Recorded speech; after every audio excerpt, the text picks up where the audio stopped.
കേരള ലളിതകലാ അക്കാദമിയുടെ ഓപ്പൺ റെസിഡൻസിയുടെ ഭാഗമായി ആർട്ടിസ്റ്റ് റെസിഡൻസി ഓപ്പൺ സ്റ്റുഡിയോ കക്കണ്ണപ്പാറയിലെ KG സുബ്രഹ്മണ്യ കലാഗ്രാമത്തിൽ വെച്ച് നടന്നു. കേരളത്തിലെ 3 കേന്ദ്രങ്ങളിലായിട്ടാണ് ഈ ക്യാമ്പയിൻ നടക്കുന്നത്. മഴക്കാല ദുരന്തങ്ങളിൽ മുറിവേറ്റ കേരളത്തിന്റെ മുറിവ് ഉണക്കുന്നതിനുള്ള ശ്രമങ്ങളാണ് കേരളം മുഴുവൻ നടക്കുന്നത്.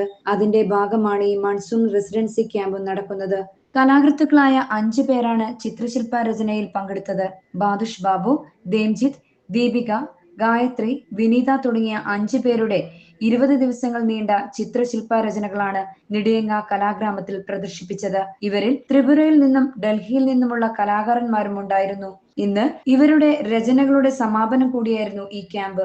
ഇന്ത്യയിൽ മറ്റൊരിടത്തും കലാഗ്രാമവും റെസിഡൻസിയും ഒത്തിണങ്ങിയ മറ്റൊരിടമില്ലെന്നും നെടിയങ്ങയിലെ കലാഗ്രാമം രാജ്യത്തിന് തന്നെ മാതൃകയാണെന്നും പ്രശസ്ത ചിത്രകാരനും കേരള ലളിതകലാ അക്കാദമി വൈസ് ചെയർമാനുമായ എബിയൻ ജോസഫ് പറഞ്ഞു. മഴക്കാലം ഭീതിജനകമായൊരു കാലമാണെന്ന് കേരളത്തിന്. അതിൻ്റെ ദുരിതഭരിതമായ ഓർമ്മകൾ ഇപ്പോഴും നമ്മെ വിട്ടുമാറിയിട്ടില്ല. അങ്ങനെ മുറിവേറ്റ കേരളത്തിൻ്റെ മുറിവുണക്കുന്നതിനുള്ള ശ്രമത്തിലാണ് നാം ആകെ പണിയെടുത്തുകൊണ്ടിരിക്കുന്നത്. അതിനിടയിൽ കലാകൃത്തുക്കൾ 5 ആളുകൾ ഇവിടെ നമ്മുടെ KG സുബ്രഹ്മണ്യൻ കലാകേന്ദ്രത്തിൽ വന്ന് ചിത്രം വരയ്ക്കുകയായിരുന്നു, ശില്പം എഴുതുകയായിരുന്നു. ഇവിടെ ഈ കൂട്ടായ്മയിൽ പങ്കെടുക്കുന്നത് 5 ആളുകളാണ്. ബാദുഷ് ബാബു, ദേബ്ജിത്ത്, ദീപിക, ഗായത്രി, വിനീത. ഇതിൽ ത്രിപുരയിൽ നിന്നുള്ള കലാകാരനുണ്ട്, ദില്ലിയിൽ നിന്നുള്ള കലാകാരിയുണ്ട്, തിരുവനന്തപുരത്തും കൊല്ലത്തും എറണാകുളത്തും ഉള്ള നമ്മുടെ മലയാളികളായ കലാകൃത്തുക്കളുണ്ട്.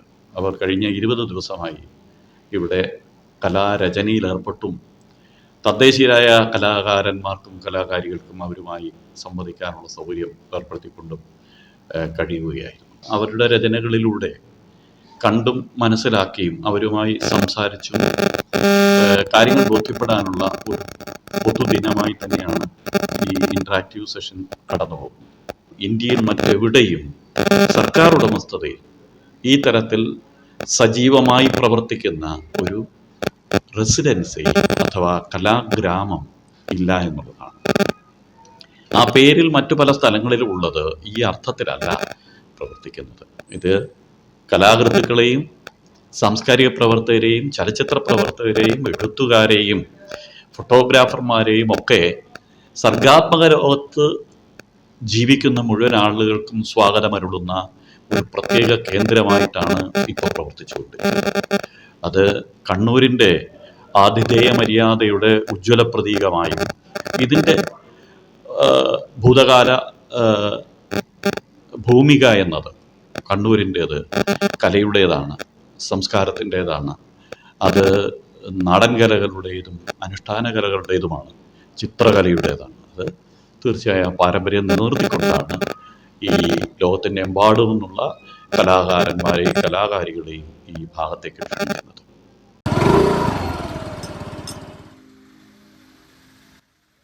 ഗോപാലേട്ടാ, ഒരു ചായ ചൂടായിട്ട് എന്തുകൊണ്ട്? ഞാനുണ്ട്, ബാ. കൊള്ളാമല്ലോ, ചൂടായിട്ടൊന്നിങ്ങനെ എടുത്തു തരാം. ചേട്ടാ, ചായ അടിക്കണ്ട കേട്ടോ. വരുന്ന വഴിക്ക് പല കടകളുണ്ടെങ്കിലും ഗോപാലൻ ചേട്ടൻ്റെ കടയിൽ നിന്ന് ഒരു ചായ കുടിച്ചാൽ എൻ്റെ ക്ഷീണം മാറും. ഇവിടുത്തെ ചായ ഒരു 1.5 ചായ. അത് സത്യം. അതാണ് ഈ ഗോപാലൻ ചേട്ടൻ്റെ കൈപ്പുണ്യം. ഇതേ കൈപ്പുണ്യൊന്നുമല്ല, കർഷകശ്രീ പാലിൻ്റെ ഗുണമാണ്. അത് ശരിയാ, കർഷകശ്രീ മിൽക്ക് വന്നതിന് ശേഷം നല്ല തിരക്കാം. ആണോ? ചുമ്മാതല്ല, കർഷകശ്രീ നല്ല ഗുണമുള്ള പാലാ. എൻ്റെ വീട്ടിലും അതാണ് ഉപയോഗിക്കുന്നത്. രാസവസ്തുക്കളൊന്നും ചേർക്കാത്ത ശുദ്ധമായ പശുവിൻ പാൽ, കർഷകശ്രീ മിൽക്ക്. ഈ പാലാണ് എനിക്ക് ഏറ്റവും ഇഷ്ടം, കർഷകശ്രീ മിൽക്ക്. കർഷകശ്രീ, നാടിൻ്റെ മുഖശ്രീ, എൻ്റെയും എൻ്റെ കുടുംബത്തിൻ്റെയും പ്രിയപ്പെട്ട പാൽ.